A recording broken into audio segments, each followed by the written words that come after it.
here with Billy Crystal. Can I ask you about someone you knew that anybody in comedy would be jealous of? Is that you knew Johnny Carson? You were on the show how many times? Oh, I really don't know, about 20, maybe. What was that like to be on with Johnny? Well, first of all of you amazing late night hosts, and I mean, all of you are you're so great, really. Every one of you. I never loved you more. But you're all great. I agree. I have great respect. It's a small little club. But it's a club. Back then, it was only really one show. It was God. And he was awesome. And when you grow up watching somebody, and suddenly you're on the show for the first time, it was really strange. I'm behind the curtain. Two stagehands are ready to page the curtain, so you walk out. And I had such bad dry mouth. And I knew my first line was going to be like Bob and Ray. Hey, good evening, ladies. It's going to be like a cat with a hairball. It's going to be terrible. And the band's playing through the commercial break, and then you hear Johnny's voice on the squawk box backstage, right, introducing you. It was so amazing. Here's a young guy. He's from New York. We always like when young comics come out here. My heart's going ba-boom, ba-boom, ba-boom. And before the show, the stage manager comes up to you and he goes, now listen, when you finish your bit, I'll be right at camera one. Watch me. If I'm like this, it means you just stay there and take your bow, look over at Johnny. You can wave to him if you want, but that's it. But if you're going to get to the panel, which I doubt, I'm going to go like this, boom, go over there and look like you do it all the time, all right? But nobody goes there. So I finish my thing, and I'm looking at him, and he goes, boom.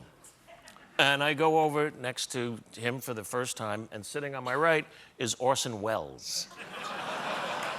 That was my first appearance on The Tonight Show. So I revered him so much. He was great at what he did. He was a great comedian, but he had this sort of iconic thing about him, you know, and he hosted the Oscars great, and then I started doing the show. And in 1998, we had what turned out to be the highest rated Oscar show of all time. And it was a really good show, and I had a really good night. It was one of those, not everyone was great. That one you walk away from and you go, that was a good one. It was the year of Titanic, so the ratings were huge, sure. and the opening film we did was really funny, and when Leo spit, you know, from the Titanic, I made my entrance, it hit me in the forehead, you know, and that started the film. So, but the whole show was really good.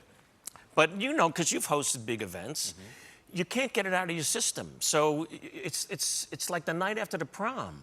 So it's like you get home like 2, 3 in the morning, and you're thinking, why did I say that? I shouldn't have said that. That worked really good. Nah, it could have been bad. Why did I do that joke? Don't do that joke. Did you see Sophia Loren? Right? I don't know what you're talking about. Am I right? Yeah. You go nuts.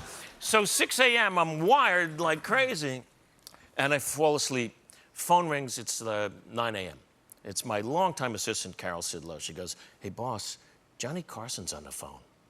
I went, really? And I'm thinking, it's Marty Short, or it's Chris Guest, someone busted me. And I said, you sure it's him? Yeah, no assistant, it's him.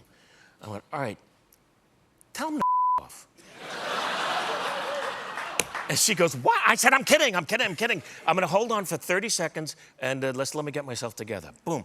And now I'm sweating like Albert Brooks in broadcast news, because it's like getting a call from God going, I'm gonna give you 20 more years, you know? It's like that.